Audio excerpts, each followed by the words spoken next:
Hey guys, Straight Out West Outdoors here on my lunch break. So I decided to do a little something different on these economy Snowgoose decoys. When I was running them in the field, I noticed the tape wasn't holding very well in the cold weather. So I decided to buy a stapler.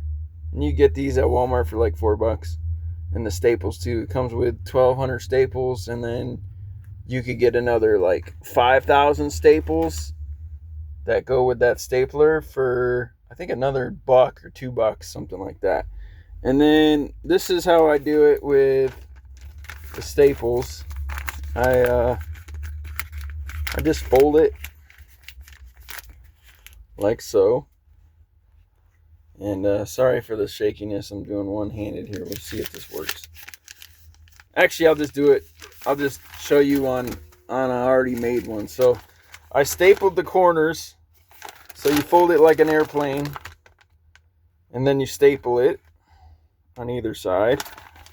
And then I like to staple the sides so the neck isn't so wide when the wind hits it. And then it kind of gives it more of a Snowgoose body.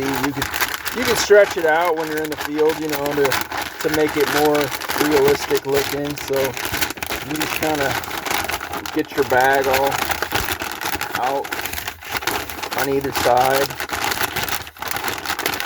like so, to make it look like a Snowgoose stomach, And then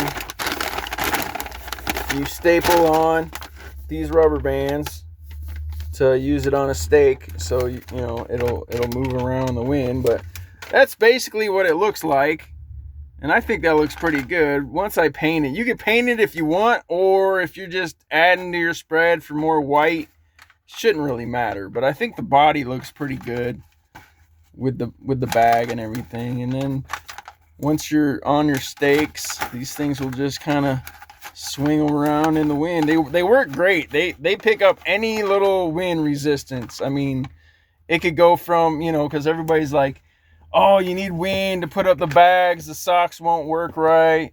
Well, these bags, I mean, I didn't film the field test, but the field test, to my knowledge, for what I saw, I didn't have a lot of wind out there, and I was like, that sucks. So my old ones hardly even moved, but these ones picked up every little breeze, like let's say 2 mile an hour wind, it would just still move. So I mean, that's what you're looking for. You're looking for movement, stuff like that. And I think overall the body looks pretty good, and I can't really complain. I'm definitely probably gonna paint a couple.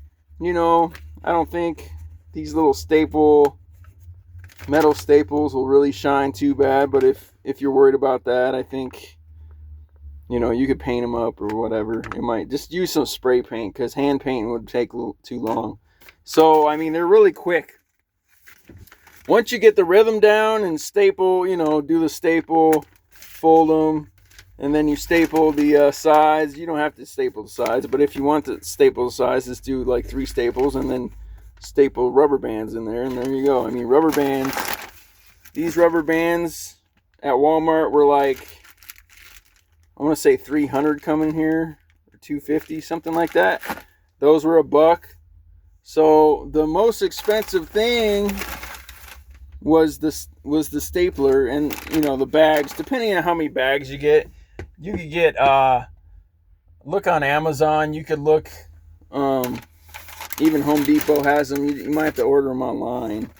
But I got 500 bags at Home Depot. I think it was, I use them for work too. Like, so these ones, I use them for work. So I had to order 500, and I think 500 white bags. You want them like 14 to 16 inches long, so you could do the folding and everything. I think 500 bags came out to be like $15 or $12 or something. I use these for work to put parts in them and write down what's in them and stuff. So, but since I have so many, it's like, well, I have like 3,000 bags in my truck right now. So I'm like, well, if I take 500 and make Snowgoose, I mean, no one's really gonna miss them too much. So anyway, straight up west out. Just figured I'd show you an improvement on the snow geese and the staples. I mean, since they're, you know, paper staples, they'll work really good. So anyway, straight up west out. Peace.